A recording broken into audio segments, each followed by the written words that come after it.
And we are here with Poliça. My name is Diane, host of the local show On the Current, and Poliça just crushed a 3-song set here in the studios. It was amazing. Thanks. And y'all have just released a brand new record called Madness on June 3rd and have a big tour coming up throughout the United States and Canada.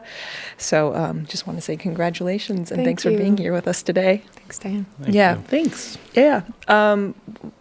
Since we have all of you here, I want to get into the fact that y'all have a pretty unconventional band setup and 2 drum kits, a bass player who also serves as a backup vocalist, and then you having as a lead vocalist, but also having like a really cool electronic setup that you work out with. And yeah, talk to me about the live band setup. No keyboardist, anything at all. Yeah.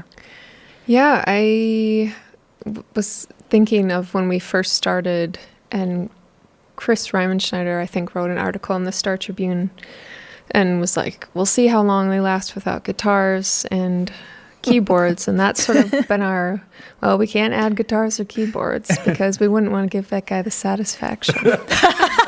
I'm kidding, but I mean, yeah, we just, and then we have our like silent member of Ryan Olson who does all of the production. So just like the synth and the keyboard work is all done, you know, in post. And we're very pragmatic people in the sense, I think we, besides the 2 drum kits, which we continue to like work on a system to make them easier to unload and load. Right. It really works for us to also just have a vibe that the 4 of us get along well. So the idea of like the record itself is made along with the 4 of us, lots of friends that play keys or even sometimes electric guitar. That's later process, but for the touring party, it's just, not breaking a thing that is working, I guess. And I wanted to mention all your names. We have Channy Leaneagh, Ben Ivascu, and Drew Christopherson, Chris Bierden. Anything you 3 would add to the setup y'all have going on? I think it's kind of magical how it works. Yeah, I mean, it's. I'm glad we've kept it this way for the 11 years that we've been a band. You know, all the electronics that Ryan creates for it are generally done in Ableton, so it felt kind of silly to like, turn them into a keyboard part because they never really were a keyboard part to begin with. It's more just that Ryan's not here to press spacebar. So, you know, to us, it's true to form that we've got Ableton running and we're doing our own thing over it, and it's sort of like Ryan's presence with us on stage without him physically being there. Right. And also, we just never felt like we were done exploring the possibilities with this setup. We've never felt limited by it. We did, instead of doing 2 regular drum kits, we fully switched to electronics so we can be totally sample-based. And that kind of changed our approach to how the live sound related to the records. We were able to load our own samples and kind of really dial in our own sound from song to song. So that was new territory. We feel like we've been able to evolve, but also, you know, keep it the same setup. So it also really helped with live performances. So we don't have cymbals going into Channy's mic when she's singing and creating a lot of crazy sounds on stage. You noisy drummers. Yeah, because I think when we first started, it was like, had the feeling and the angst of like, it felt like I was in a like we were in some sort of hardcore band, but I was supposed to be like singing in tune and like softly over it. And I just had I had so much aggression on stage. And as I'm getting older and now I can hear myself sing, I'm like, oh, this is just the perfect timing to just kind of, it doesn't, I don't need to have that kind of like, the early, like if you see Poliça perform in the beginning, it was as like my energy was so kind of intense and that was really awesome. But we've been able to evolve and sort of change the way we even perform by just adapting and always kind of reassessing how we can make our sound better. So yeah, it's nice. Yeah, speaking of your your singing and your voice that it always stands out, and your vocal style and delivery is absolutely stunning and kind of magical. Yeah, you write really good melodies and you sing it with finesse that's just very unique. And it almost sometimes sounds like you're speaking a foreign language when you sing. And can you talk to me about your vocal style a bit? God, I'm not sure I have a good direct answer about it, but I definitely have strong influences. It's fun to sing with Chris because I think we do have really different voices, but at the same time, it's just always really great to collaborate and meld into another singer. But in Poliça, it really started out as the vocals as another processed instrument. And so while I have, to be honest, like worked on some of my pronunciation as a singer because my words are never supposed to, I'm not a singer-songwriter in this band, so I'm never wanting my words to stand out over the music. But I do want to always keep working on being able to sing like an instrument and meld into the band, but also, make something articulate. I love listening to instrumental music and music that I can't understand the words to. And because sometimes words are too overwhelming. And so I don't know if that's what I'm trying to do. I'm not trying to do it intentionally, but that's definitely a big influence of mine. I just, like to sing. Well, yeah. It comes out. Yeah, your voice is just absolutely glorious. It's still fun to do. Yeah, and yeah, you're right. You found a great vocalist partner, Chris Bierden, who I enjoy your original music as well. Yeah, Thank you. Yeah. Tell me about singing with Channy. Oh gosh. I take it, it always feels like a big responsibility, so I'm always trying to make it as perfect as I can, and blending is really important to me. It's like, huge. It's a different headspace when you're listening to you're receiving and inputting at the exact same time, trying to line up to their rhythm, their timing, the notes they're choosing, and it's a really fun mind meld. I love singing with other people. I think it might be, when I see Chris in other bands too, or his own stuff, there hasn't ever been in Poliça a time when we're like working on harmony, or I think in that sense, I never write like charts for notes or tell Chris specific notes to sing. I'm maybe to a definite fault. I'm like more of like, we have, it has to feel. It's just to do what you feel. Right. And it's the same way that I write a song. Like I want, a lot of the songs or the melodies I have are the thing that came out when Ryan first played me the skeleton of some track he worked on. And I need to catch that, like that first reaction, because the main reason why I play music is to like get into the visceral space. And I appreciate that about Chris, though, because he just he finds a place and finds something like beautiful and cool to sing along with it, even though we're not necessarily like giving a lot of instruction. He's obviously, Sure.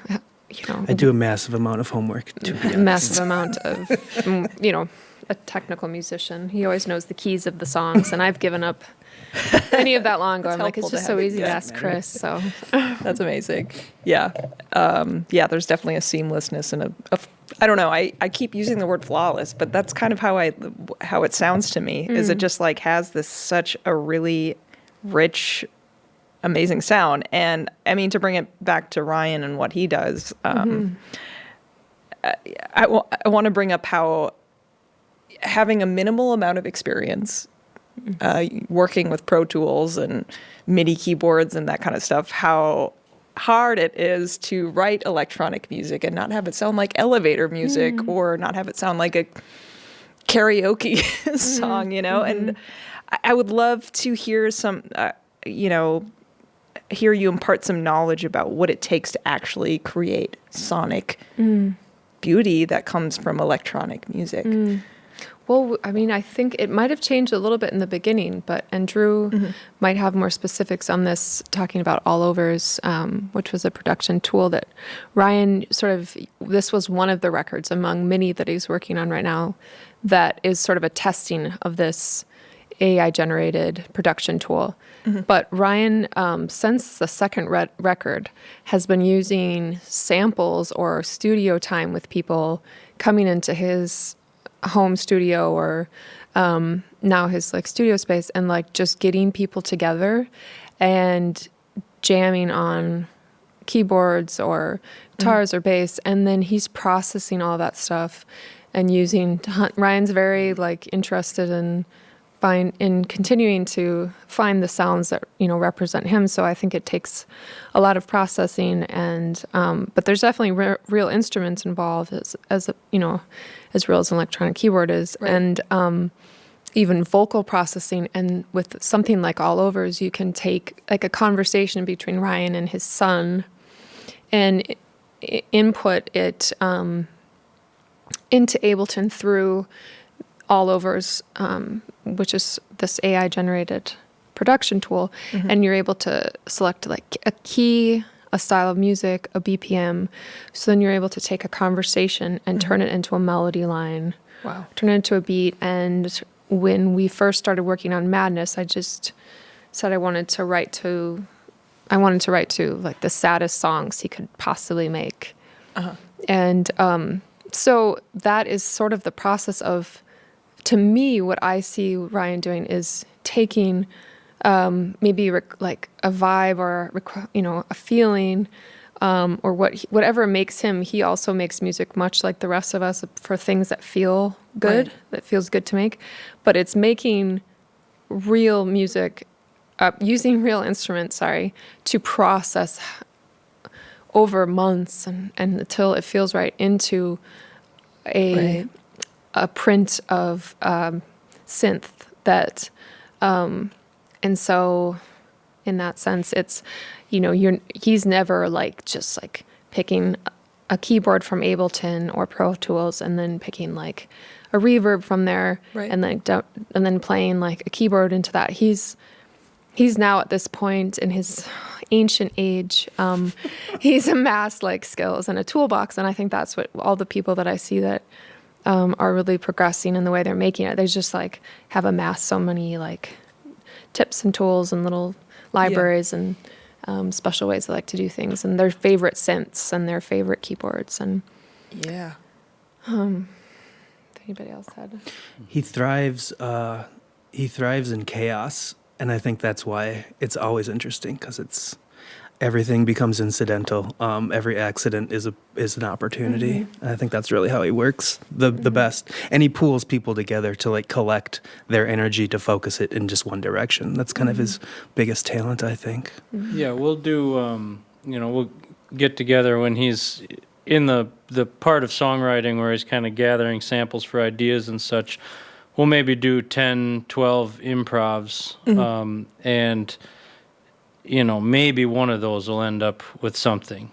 He's just throwing a lot of ideas down, getting a lot of people through the door to add ideas, and then he might catch 2 bars or 4 bars of it that really grabs his attention, and then now he's got a loop to build off of, and then even then he'll try to smear it out as much as he can, and just but it pretty much all of the stuff that he uses starts with a live performance from from an instrument. Like Channy said, it's very rare that he just steps up to a sequencer and builds a sequence and calls that the melody. He really looks for those, like Chris said, the kind of the accidental things to creep up from some other attempt, and and then follow those leads.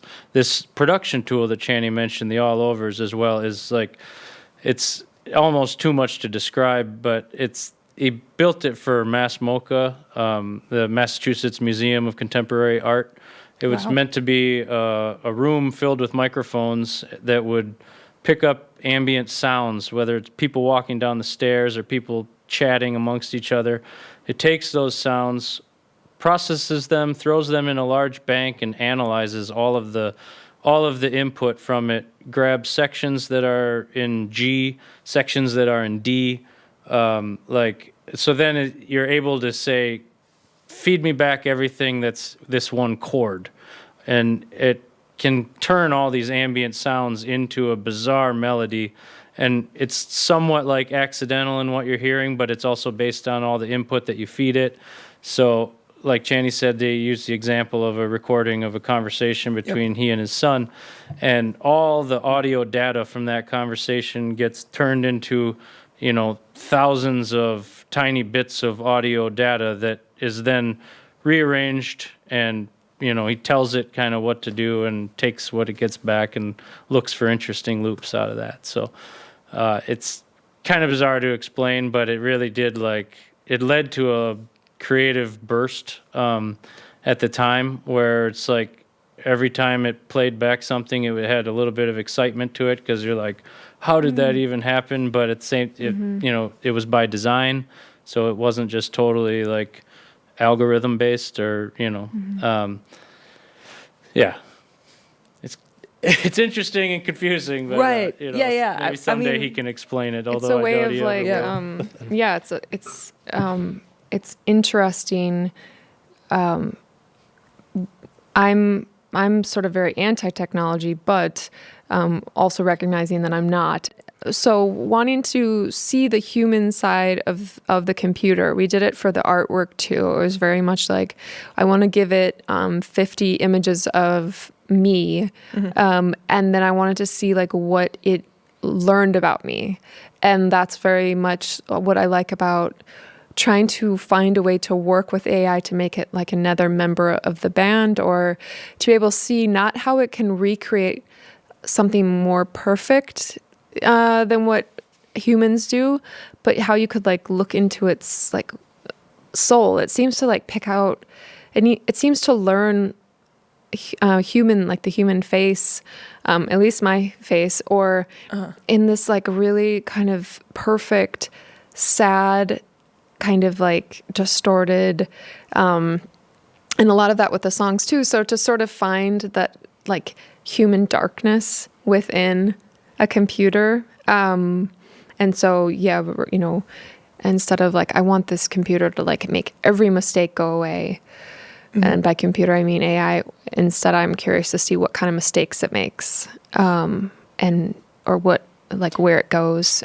into darkness, because like how it interprets darkness, I guess. Because we think of like technology or computers like as having the perfect, because as exactly like a calculator is perfect, it'll come out with a perfect thing, but you can figure out ways to manipulate it to make it be flawed. That's really cool. And by flawed is like in quotes, as what is flawed, but to be like, man, that's how it sees this, that's how it makes folk music. That's what it thinks folk music is, or that is how it interprets minor chords, or and it creates a whole new world.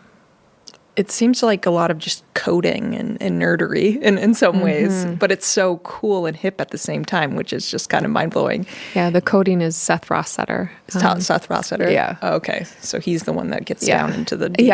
Okay, so cool. You mentioned like there was the visual aspect too, the visuals of coming, like the rotting and stuff. So AllOvers does the visuals too. It wasn't AllOvers. It was actually a free, like copyright free. I forget what that's called at this moment, but that part of the internet where everything is free. Open source. Thank you. Open source. This is like a game you play where like it's that thing where it's free. And, so open source, you can just plug in a bunch of images. It will shoot back. It will learn it and then give you back what it learns, combining all of those images. Wow. And you can have fun with that for days. Often grotesque. It's really interesting what a computer thinks we look like. Or just like it would make, like the way it would make clothes, and it would take patterns from here and there. And so it's really fascinating. Cool, yeah. The artwork is really striking. Yeah, and different. I've been checking out the website, of And course. that's, Ian Babineau and Brian Huddleston did the actual then processed it, much like Ryan processes this AI that he uses. So. Cool. Yeah. I want to get back to like the what makes Poliça this, art pop amazing group that stands out, and that I think that's what a lot of your fans and people that follow you like respect about y'all is the creativity and the originality behind your music. And I mean, there's so many different popular forms of electronic music coming out, especially with like trap beats and EDM and you still don't really hear anyone who sounds like Poliça. And I think a lot of it has to do with like developing these technologies. And so, I want to say kudos again on another great record, Madness. And thank you. Yeah, it's really cool. But is there anything you would add to how Poliça stands out in this realm of electronica music? Or is there things that inspire y'all that you hear as well? I don't think we're the band that usually likes to talk about how we stand out. 'Cause we're from Minnesota, so it's like, are you talking well of yourself? You better. So much false humility. Well, I think the band started kind of on the fringes of technology, like us using new technology, like the Helicon voice pedal, and Ryan using this Yamaha sequencer. Was kind of like fundamentally, I think the band started as kind of play with these objects, and I think after a while, once you figure out how something works, you get bored and you want to move on to something else. And so continuing that process with new toys to play with has kind of helped us, the vitality of the project. Sure. I think there's a couple things too that we've a couple elements that have sometimes remained like traditional enough to where they're like recognizable. Like I think about Chris's bass playing. He's always been a pretty busy bass player that plays so almost reminiscent of like, 60s, 70s kind of funk soul sort of licks that continue to exist in a song that started out as like this droney, rumbling electronic pulse thing. So we kind of have been able to take really obscure sounds and then in the end up with a song out of it. And Channy as well, like totally not afraid to go otherworldly with effects and just layer on, stuff and try to blend in with the music. But at the same time, we'll write a verse that is still very much rooted in like a folk music tradition where there's things you can grab onto and remember and sing along with. So it's kind of always been this balance between like trying to be experimental and out there, but at the same time trying to make listenable music. And we like it when it's totally out there and like challenging, but we also like it when it's a little bit more of like, or there's a number of songs that that don't sit that far out there. And it's kind of been that balance that we, linger in still. Yeah, and I think we've never, always had a strong kind of leader, or the hierarchy is really in place, but everybody gets to have their own style. Ben, is more like a hardcore drummer originally, or rock. Drew has done a lot of also hardcore, but like rap drumming. Back in the day. Chris has done also a wide-ranging amount of things. Nobody in this band, like Chris comes up with his own bass lines most of the time. Drummers have some leeway. No one, like I just write the songs because I need to say something, but we've never gone about writing a record, where we're like, we want to make it sound like this, which I think is a common thing that I read about, I guess, in the news or whatever. If I'm reading about people making a record, if they're like, I wanted to make a record and I wanted it to sound like these people. Right. I wanted it to sound like this style. That is something that we've never done. People have strong influences. Ryan certainly has strong influences, but I personally am making music to literally like feel something. It's and we all are playing to like feel something together, feel something for ourselves. And Ryan specifically is looking for ways for each of us to be able to like express ourselves. Or by that I mean like he thinks about, is Ben going to be happy with this part? How can I make Drew like, can I work on everybody's strengths? Where will Chris fit in? You know, he's thinking about like not stepping on anyone's toes quite frequently. So a lot of care, I guess, and a lot of love. It all comes back to love. Aw. Yes, I can tell there's definitely good camaraderie all got going on. And yeah, I mean, the Minneapolis music scene, of course, is really well interconnected, and there's a lot of much love. And I know that you got some other guest vocalists, including Velvet Negroni. Mm-hmm. So he did a lot of keys. He did a lot of keys. In general, that's cool. Him and no singing, but like he's a melody master as well. Jeremy Nutzman is an incredible musician, and fully agree. We believe that through and through. Aaron Baum is also one of Ryan's favorite keyboardists to work with. CJ Camerari does a lot of horns with Ryan. Tim Fain did the violin, and we are humbled by that because, I mean, he's an incredible violin player. A lot of help from Dustin Zahn lately. Thank you. Techno producer friend of ours who has stepped in and co-produced a number of the recent material with Ryan. That's right, Rotting, right? Rotting, Alive, and there's another one that I'm Away that's on the record. Yeah, those are Zahn checks. Alex Nutter was on this record as well. Ethan Hansen. Boys Noise. Just kind of, there's people that helped out, and we thank them very much. Channy Leaneagh, Chris Bierden, Drew Christopherson, and Ben Ivascu. Thanks for being here again. It's such a pleasure. And anything else you would add that maybe we cover? Thank you very much for having us today. Yeah, thank you. Yeah. Thanks. Yeah. Love the new record, Madness, out everywhere. My name is Diane, host of The Local Show.